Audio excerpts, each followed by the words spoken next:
Yeah, I think our memory is like that. It's like everything's connected. He started his career. I introduced them on their very first television show. Diana Ross is regarded as one of the most influential African-American artists in the world.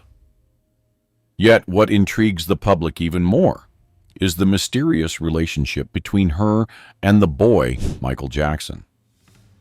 Many people who have worked with both of them share the same piece of advice. Absolutely do not dig too deeply into the matter of Michael and Diana Ross. There is something strange, private, and highly taboo there. Now, at the age of 81, Diana Ross has finally decided to reveal the truth behind that relationship. Her revelations include explanations for Michael's impulsive behavior during his younger years, the hidden meanings behind certain songs, the thing that pained him the most, and the secret of the shrine room he painstakingly built over the years.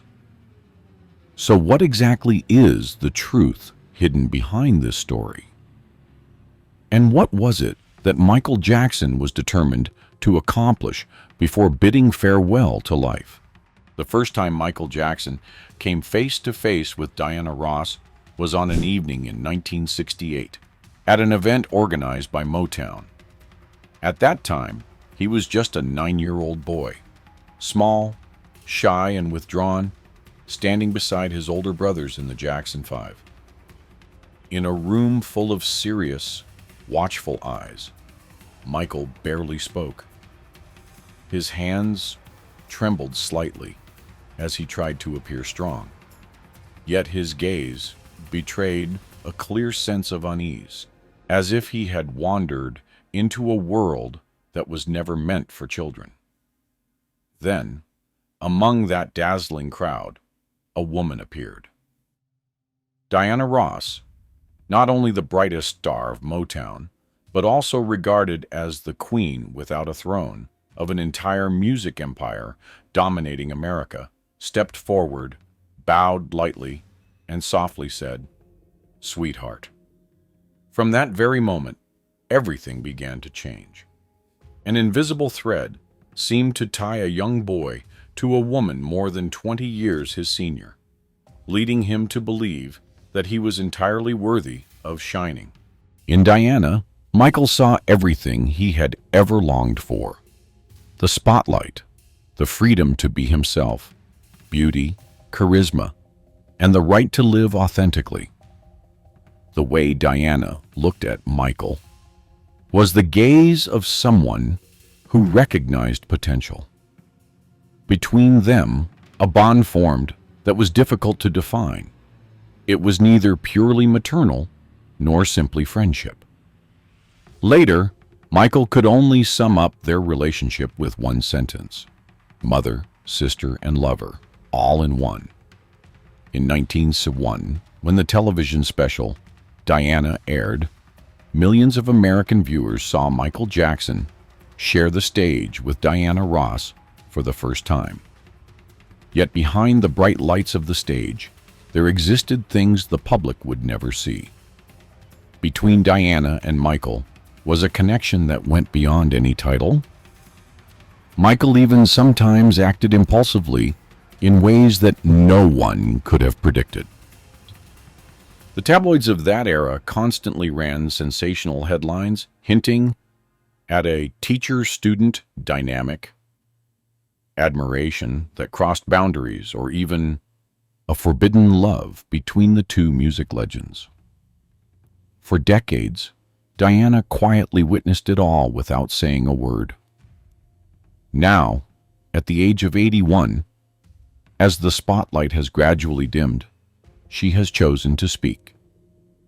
Not to seek attention, but to explain Michael's mysterious actions, so that the public can understand and appreciate them, as they should, in the way one honors a true icon. In 1970, Hollywood's entertainment world was almost stunned upon hearing the news that Michael Jackson had agreed to appear in the film The Wiz. Many considered it a highly risky move for a career that was already showing signs of plateauing. But for Michael, that movie represented the only opportunity to be close to Diana Ross. When the concept of The Wiz was first being developed, director Sidney Lumet and producer Quincy Jones were not entirely confident in Michael's acting abilities. The public was also skeptical, and some even criticized the news of his involvement. In the eyes of many, Michael would always remain the boy from the Jackson 5 rather than a true actor. However, according to multiple sources, it was Michael Jackson himself who persistently sought every possible way to join the project, continuously leveraging his connections. Eventually, thanks to the strong support of Rob Cohen and Berry Gordy, both close associates of Diana Ross, the door finally opened for Michael, granting him the role of the Scarecrow. But the truth is clear. Michael accepted the role in The Wiz not merely because of the contract. If anyone asked him why, the answer would undoubtedly be brief, yet complete. Because she was there. In the film, Diana Ross took on the role of Dorothy, the guide for the Scarecrow. Michael, on the other hand, embodied the naive one, someone desperate to learn how to think, reflecting his own image in his 20s, innocent, awkward, yet carrying a passionate heart. On screen, the two performed together in duets like Ease On Down the Road and Brand New Day, singing as they began their journey away from the fields, encouraging each other to overcome fear. Off-screen, they also walked side by side through the dark days of youth, navigating inner turmoil, confusion, and uncertainty within a glamorous yet treacherous world. Even though The Wiz was later labeled a cinematic disaster by critics, for Michael, winning or losing was never the decisive factor. This was the first time he could sit beside Diana at a meal without avoiding the camera. He could simply be himself, not the king of pop or a Motown icon, just Michael, a young man in love, carrying a gentle shyness. Even more shocking was Diana Ross's later revelation. During the filming, Michael repeatedly invited her to stay overnight in his apartment. With a 20-something Michael and a Diana at the peak of her fame, someone who had once guided him, such closeness was hardly ever just professional. Although the press at the time lacked concrete evidence, rumors spread quickly within the industry. Some reporters following The Wiz recorded vague notes about nights when Diana did not return to the hotel. A few assistants even recounted Michael would always ask the next morning before filming whether she had slept well. No one ever publicly clarified what truly happened. Diana remained silent. And Michael, he had changed after The Wiz. On stage, he smiled less. In interviews, he became quieter. Yet in his eyes, people noticed something never seen before, a sense of peace. For the market, The Wiz was a significant failure. But for Michael, it was a quiet victory. A victory not measured in golden trophies or stage lights, but in silent nights, in a small apartment where neither of them were stars. Just two lonely souls finding each other. Then the film ended. Each returned to their own world.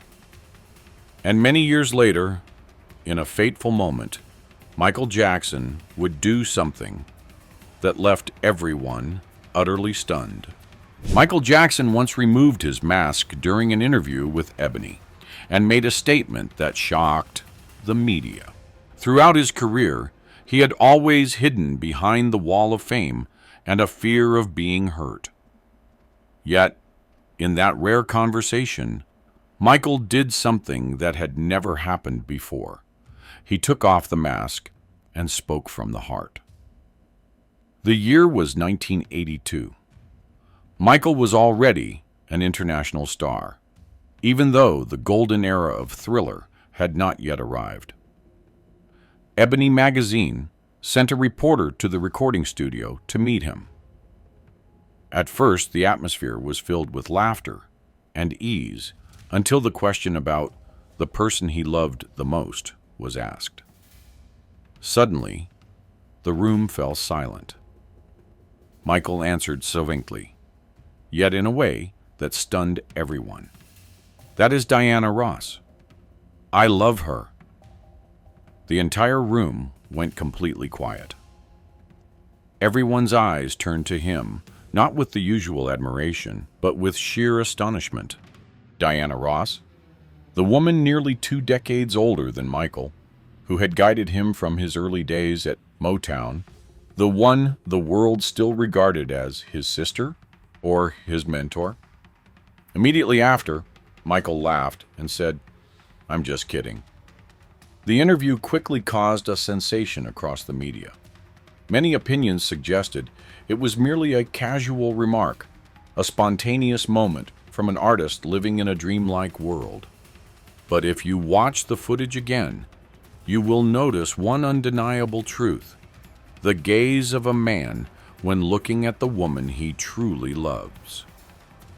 Later, Diana Ross revealed that Michael had once confessed he wanted to marry her.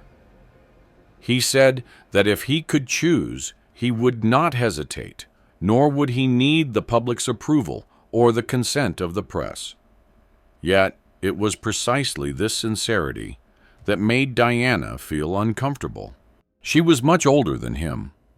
The generational gap, combined with the harsh pressures of the entertainment industry, led her to believe that this relationship was too naive to become reality. Although she fully understood the depth of Michael's feelings for her, Diana knew that reality would not allow them a complete ending.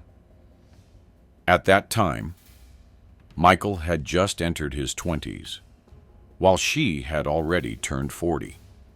In Hollywood, such a situation would be considered unusual, even ridiculed. That world has long held double standards.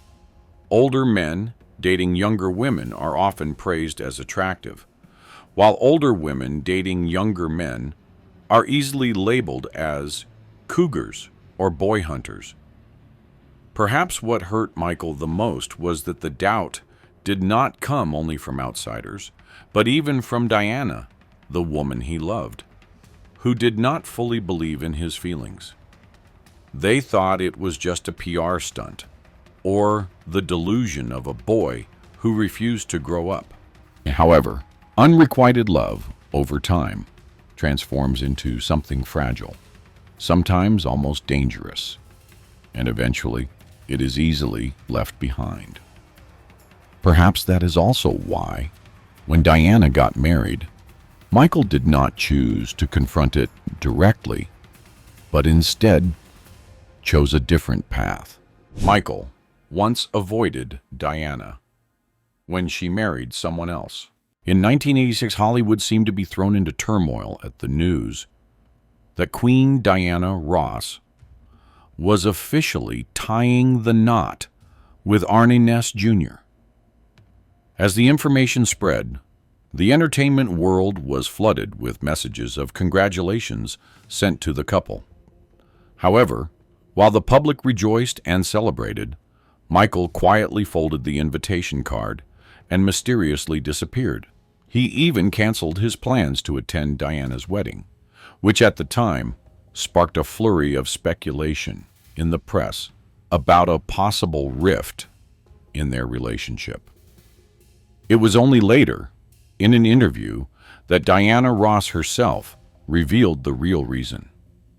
Michael's actions stemmed from deep inner pain.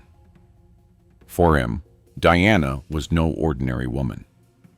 In private conversations, Michael often repeated a haunting phrase: "If I were a few years older, she wouldn't have ended up with someone else." He made no effort to hide his jealousy toward Arnie Ness Jr., the man lucky enough to become Diana's husband. Those close to him recounted that at that time, Michael was nearly completely devastated. In his 1988 autobiography, Moonwalk, he shared, "When I learned Diana Ross was about to get married, I was happy that she would be happy. But at the same time, it was truly hard for me, because I have always loved Diana, and I will always love her." He admitted that he felt hurt and jealous, even though he still wished her well. After receiving that heartbreaking news, Michael shut himself in his room, refusing all visitors. The door remained firmly closed, and anyone who knocked would only receive a silent shake of the head. He stopped eating, even avoiding his favorite foods. When a patient friend asked why he had been absent on Diana's big day, Michael quietly said, "I loved her, and I will always love her." Following that wedding, Michael disappeared from the spotlight for a short period. Outsiders assumed he was simply taking a break, but close friends knew that he was trying to come to terms with his pain. Even more shocking was the fact that the day Michael submitted the copyright for the song Dirty Diana coincided exactly with the day Diana Ross married Arnie Ness Jr. The song was released in 1988 on the Bad album, and its title and lyrics became a focal point of controversy for years to come. Dirty Diana is a powerful rock track about a groupie, a girl who follows famous bands and tries to seduce artists backstage. The character Diana in the song is seductive, daring, and captivating, doing everything possible to tempt a singer who is already in a relationship. The singer struggles intensely between temptation and loyalty. She's saying that she's got your number. She's saying that she's got your game. Initially, Michael insisted that the song was simply about obsessive fans, yet the timing of its release led many to question that explanation. Was it a coincidence?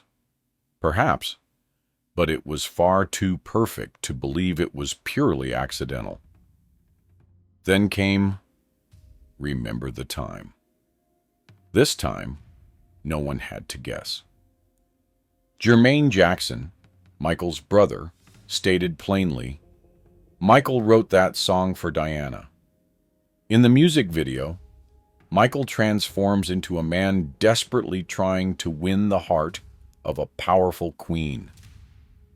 Although all the signs were overwhelmingly clear, Michael never publicly admitted that the song was dedicated to Diana. He was afraid that the woman he loved would pull away, that she would feel pressured or hurt by feelings he himself struggled to control. This was his way of protecting his own heart, letting the world speculate rather than risk rejection or misunderstanding from the woman he revered. When Diana Ross heard the rumors about Dirty Diana, she quickly called Michael to ask directly. After hearing his explanation, she laughed. "So you weren't bad-mouthing me. Good!"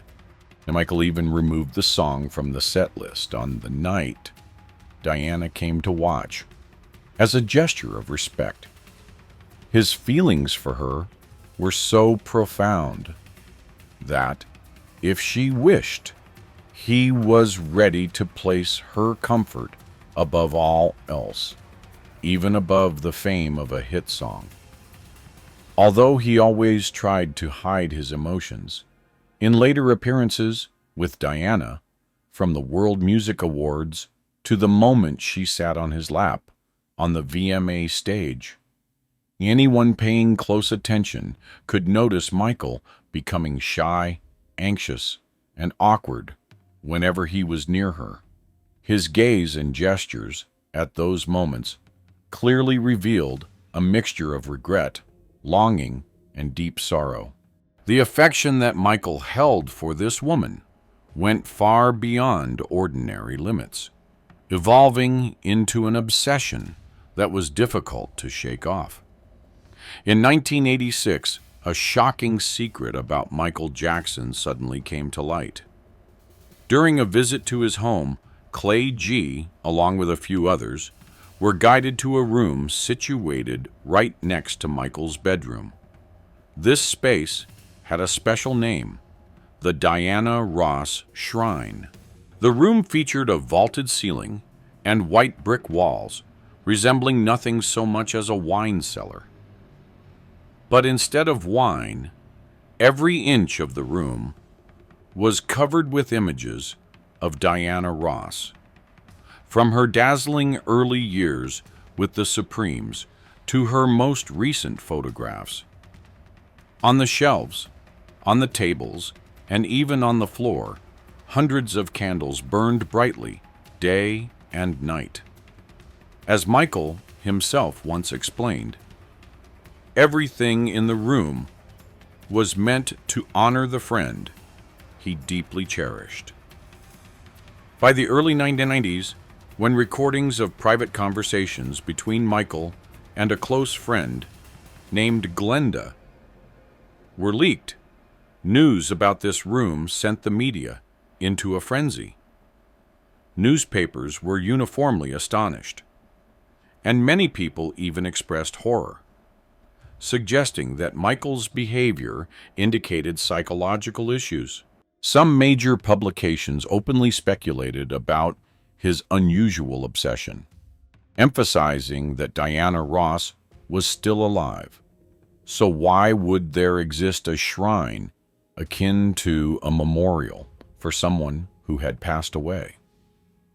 Words like eccentric, frightening, and disturbed were splashed across headlines. To the public, this was bewildering and difficult to comprehend, as it completely defied familiar social norms. Yet for Michael, this was by no means an act of madness. It was a tangible symbol of unrequited love, a devotion that would never be returned. In moments of private reflection, Michael candidly admitted it was a one-sided love. Our relationship existed only in my mind. He created this room as a sanctuary for his deepest emotions, a private space to preserve feelings he could neither express nor receive from Diana. In that room, he could fully live with the absolute love he held for her, free from anyone's judgment. Remarkably, to this day, Diana Ross has never publicly expressed any disgust or anger regarding the rumors surrounding the room. On the contrary, whenever she speaks of Michael, she consistently conveys a special fondness. We truly loved each other. He was like one of my children.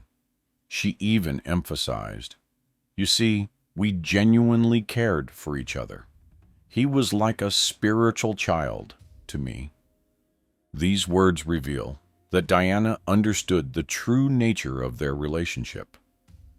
Perhaps she could also sense the pain hidden behind what was perceived as Michael's strange behavior, and she chose to respond with empathy rather than judgment. When Michael Jackson passed away, amid the dry legal provisions and his enormous estate, a name suddenly emerged that left everyone speechless: Diana Ross. In his will, Michael explicitly stated that if his mother, Mrs. Katherine Jackson, were no longer able or capable of continuing to care for his 3 children, the sole person entrusted with that responsibility would be Diana. Not his sisters, not his close friends, nor anyone else in the Jackson extended family, but Diana herself. The woman he had once regarded as a mother, as a sister, and even as a lover, all these roles intertwined into one. This was not a whimsical choice. It was a decision imbued with profound significance. Imagine, for a moment, having to select someone to raise your children in the worst possible circumstances. This is not merely a legal formality. At its core, it is about trust. And Michael placed that trust entirely in Diana. Outsiders might find this hard to understand. They might wonder, why would someone as private, cautious, and commitment-averse as Michael, someone meticulous even in his relationships, trust Diana to such a degree? In reality, that trust did not stem from romantic love or eternal vows. It came from the simplest, most ordinary gestures, such as writing someone's name into a will, as if they were a blood relative. It was a quiet way of saying, "I trust you more than anyone else." Michael Jackson departed, leaving behind countless questions that no one could answer. Yet within that will, one answer stood out with unmistakable clarity: the name Diana Ross, placed in exactly the right position, carrying an irreplaceable significance. However, love and trust never flow from just one side. Michael had given Diana Ross his absolute confidence. But what about Diana? Or was that feeling, over all those years, merely a thread stretched between concern, admiration, and a boundary that neither of them dared to cross? Diana. Did she ever love Michael Jackson? Now, at the age of 81, she barely appears in public. Yet recently, she made the decision to speak up, finally unburdening a feeling that had weighed on her heart for nearly half a century. Michael loved me. A love, that's hard to put into words, she said slowly, then emphasized, it wasn't fleeting, nor was it a temporary infatuation. It was genuine love. Mother, sister, and lover. She sighed humbly. These weren't casual words. I heard him say that from the very first time we met, and he never changed. For decades, she had never confirmed anything. Rumors and fabrications continued to circulate, but she always kept just enough distance so as not to hurt Michael and also not to cross that delicate boundary. She knew precisely her place in his heart, a monument, a silhouette, an inseparable part of his youth. She had once seen the eyes of the young boy from Detroit, witnessed that affection grow and mature alongside him. From his very first notes to the moment he became the man the world hailed as the king of pop. I knew exactly who I was in his heart, and because of that, I didn't dare to respond, she said. Not because I didn't care, but because I understood that love, when intertwined with admiration, becomes so fragile that even the slightest misstep could shatter everything. She continued, he gave me a love I wasn't sure I could bear, and because I knew it was real, I didn't want to break it. Someone quietly asked, so, did you ever love him? Diana replied, I gave him deep care, with everything a person can give to another. But to say that I loved him the way he loved me, I cannot lie. Perhaps the most haunting part for her is that this love existed for so long, buried in silence so deeply that no one could ever reach it. And yet, even now, at 81, she still remembers every moment, every glance, every word of Michael, as if no distance had ever existed, as if no years had ever passed. A love that lingered, burning quietly, lasted all the way until the very moment of departure. Michael Jackson has left this world, leaving behind a multitude of questions that no one could ever answer. Yet within his will, one answer appears with remarkable clarity, not spoken aloud, but asserted through action. The name Diana Ross was placed in precisely the right spot, given to precisely the right person, carrying a singular, irreplaceable meaning. Perhaps that was Michael's way of sending a message to the entire world, that no matter how turbulent his life had been, whether shining in dazzling glory or hidden in misunderstood shadows, there remained a love quietly burning in his heart until the very last moment. A love that expected no reciprocation, required no recognition from anyone, yet possessed the power to overcome every barrier of age, fame, and even the boundary of death itself. It was a feeling born from a pure heart, finding its ultimate peace in knowing that the woman he revered would forever remain the safe haven for the most precious things in his life. Leave your thoughts in the comments section below, because this story is not merely one belonging to Hollywood. It is a story of freedom, of courage, and of the yearning to live true to one's own self.